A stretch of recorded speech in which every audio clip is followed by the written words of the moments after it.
जो भी धनुष को तोड़ा मिथिलानियां दौड़ी दौड़ी आई है मां जानकी को लेकर के। मां जानकी ने प्रभु के गले में माला डाली है। इधर अब जो राजा है, जो राजा बैठे थे, वो राजा कुछ उपद्रव करना चाहते हैं और राजा कहते हैं इन दोनों को बांध लो, जानकी जी को छुड़ा लो। जनक जी आए तो जनक जी को भी बांध लो। अब मेरे प्रभु ने विचार किया,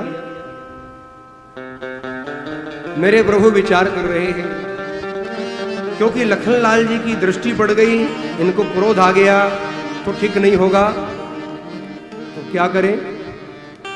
मेरे राम जी ने अपने अंशी का आवाहन कर दिया और यहां फरसे वाले बाबा का आगमन हो रहा है। गोस्वामी जी कहते इतने ही अवसर सुने शिव धनु भंगा, आयो मृग कुल कमल पतंगा। उसी समय जो ही धनुष टूटा तो घटना घटी। महाराज परशुराम जी का आगमन हो गया और परशुराम जी आए।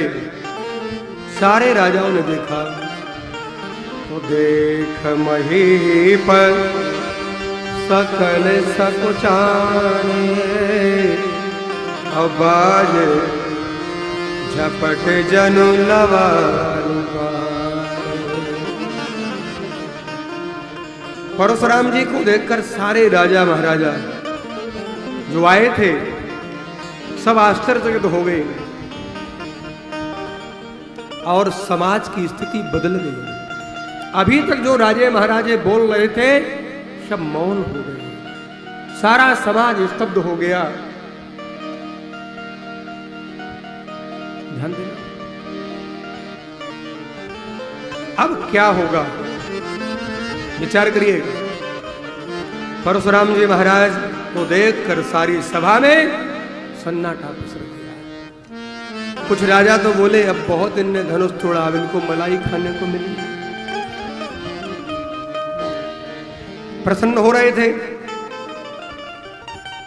और यहां पर लिखा है कुछ राजा तो दौड़ कर गए, प्रणाम किया, बोले महाराज हमारा कोई दोष नहीं है। पितु समेत कही कही निज नामा, लगे करण सब दंड। दंडोत प्रणाम कर रहे, महाराज हमारा कोई दोष नहीं, हम आए जरूर है लेकिन हमने किया कुछ नहीं, इसलिए हमारे ऊपर आपका फरसा नहीं चलना चाहिए। अब जनक जी ने आकर प्रणाम किया, विश्वामित्र जी मिले, राम जी ने भी प्रणाम किया, लखनलाल जी ने प्रणाम किया, विदेह नंदिनी जानकी को भी लाए। राम जी ने प्रणाम किया तो परशुराम जी की दृष्टि एक बार ठहरी राम जी पर, लेकिन राम जी को देखने के बाद खंडित धनुष को देख लिया तो क्रोध आ गया। और आज जनक जी से कहा, ए जड़ जनक, मूर्ख जनक, बिना मेरी आज्ञा के क्षत्रियों का सम्मेलन कैसे हुआ, क्या मालूम नहीं है?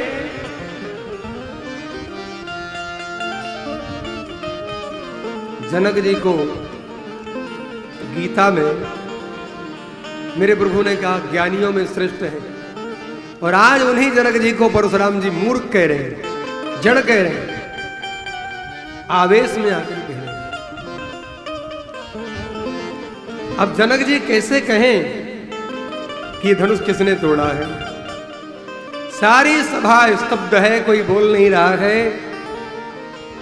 राम जी सिंधु है, परशुराम जी बिंदु है, उसी सिंधु के बिंदु है। लेकिन आज राम जी का धैर्य,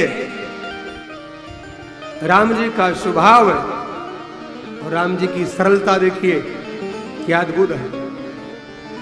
आज कोई व्यक्ति इतना कर लेता है, इतना भी कर ले तो महाराज पूरी जिंदगी फड़फड़ाता, हमने ये किया, हमने ये किया। राम जी ने भरी सभा में 10,000 राजाओं के मध्य में जो दिग्धांतर से आए थे, धनुष को तोड़ दिया। आज परशुराम जी क्रोध कर रहे हैं, तो राम जी हाथ जोड़कर खड़े हो गए और क्या बोले, नाथ संबोधन भंजनिहारा, हो क्यों के दास तुम्हारा। हे नाथ, हे स्वामी, ये धनुष तोड़ने वाला कोई आपका सेवक रहा होगा? तो परशुराम जी बोले, ये सेवक का काम नहीं, शत्रु का काम है। और परशुराम जी ने क्या कहा? अब राजा खुश हो रहे थे कि सत राम जी को परशुराम जी दंड देंगे, लेकिन हुआ क्या? सो बिलगाए बिहाय समाजा, न तुम्हारे जई है सबरा।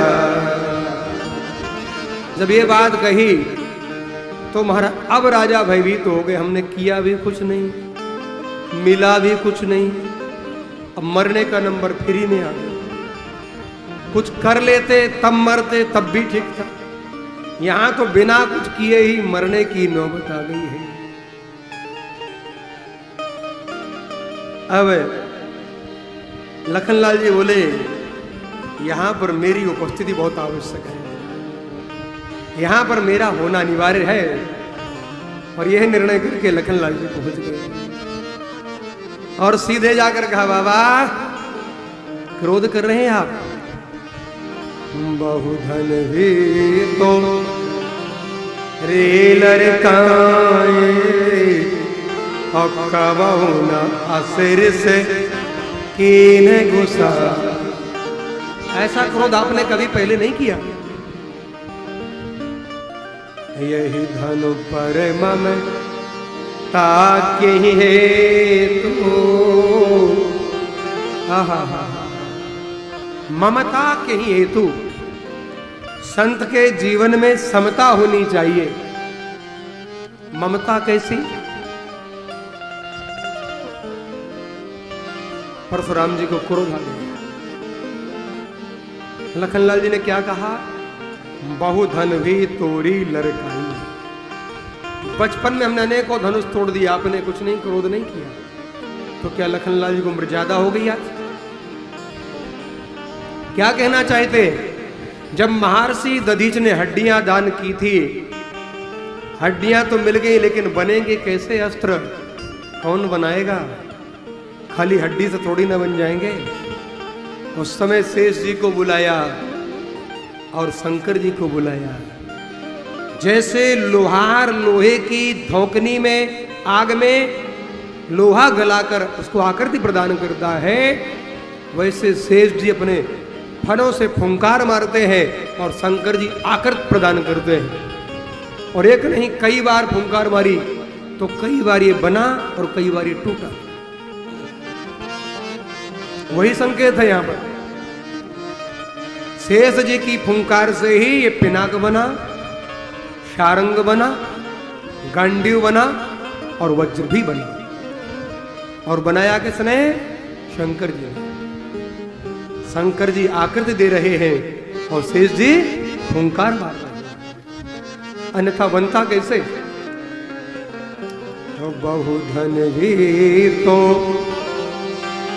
लड़काए। महाराज ये काम मैं पहले कर चुका हूं, तोड़ चुका हूं इसको, और कई बार तोड़ चुका हूं,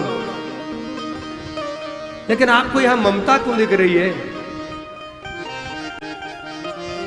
परशुराम जी बोले, नृप बालक काल बस मोलक तो ही न समार।